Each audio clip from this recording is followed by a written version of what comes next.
భూతి పంపించి తల్లి బిడ్డల ప్రాణం కాపాడారు. మీరు దేవుడ్లాంటి మనిషిని నాకు తెలుసు.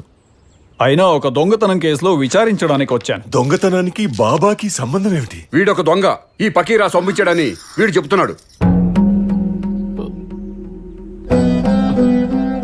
అతను అలా అన్నాడా? అన్నాడు గనకనే అడగడానికి వచ్చాను.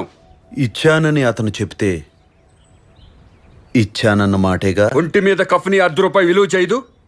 నిలబెట్టి అమ్మితే నిన్ను పావలా కూడా ఎవడు కొండు. ఎక్కడి నుంచి వచ్చిందా ఎంత సొమ్ము నీకు? ఏ హవల్దార్ సాబ్, నోరు జాగ్రత్త.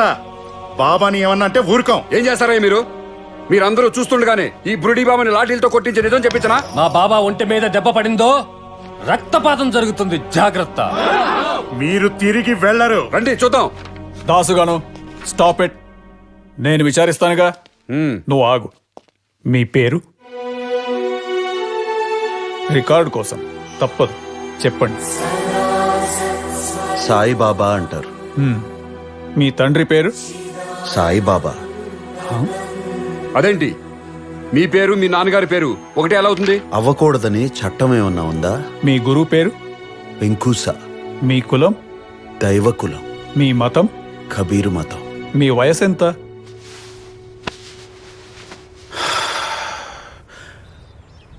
కొన్ని లక్షల సంవత్సరాలు. మీరు న్యాయమూర్తితో మాట్లాడుతున్నారు. అసత్యం చెప్పకూడదు. నేను ఎప్పుడు అబద్ధం చెప్పను. చూసారా సారు, కేసు కోర్టులో తెలుసుకుందామంటే ఈయన పెద్ద మనిషిని ఇక్కడికి తీసుకొచ్చారు. వీడేమో ఇచ్చాడంటాడు, ఈయనేమో అబద్ధం చెప్పడం నాకు తెలియదు అంటాడు. ఎక్కడి నుంచో వచ్చిందా ఈ సొమ్ము? దేవుడు పంపాడా? నేనిచ్చాను. నేనిచ్చాను. నేనిచ్చాను. నేనిచ్చాను. నేనిచ్చాను. నన్ను క్షమించు బాబా, దొంగతనం చేసింది నేను. కానీ నీకోసం వీళ్ళంతా నేరం చేశావని ఒప్పుకుంటున్నారు. పెళ్ళ రోగం నయం చేసుకోవటానికి దేవుళ్ళంటి మీ దగ్గరికి వచ్చిన డబ్బున్నోళ్ళ దగ్గర ఈ సొమ్ము కాజేశా. తహసీల్దార్ గారు, తప్పు చేసింది నేను, నాకు శిక్ష వేయండి. పశ్చాత్తాపాన్ని మించిన శిక్ష లేదు.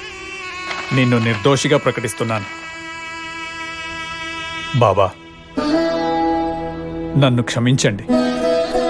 మీ ధర్మాన్ని మీరు నిర్వర్తించారు, కానీ ఈ హవల్దారే మితిమీరి మాట్లాడారు. మా దేవుణ్ణి అవమానించాడు. అనుభవిస్తాడు. కాళ్ళు పట్టుకుని క్షమాపణ చెప్పు.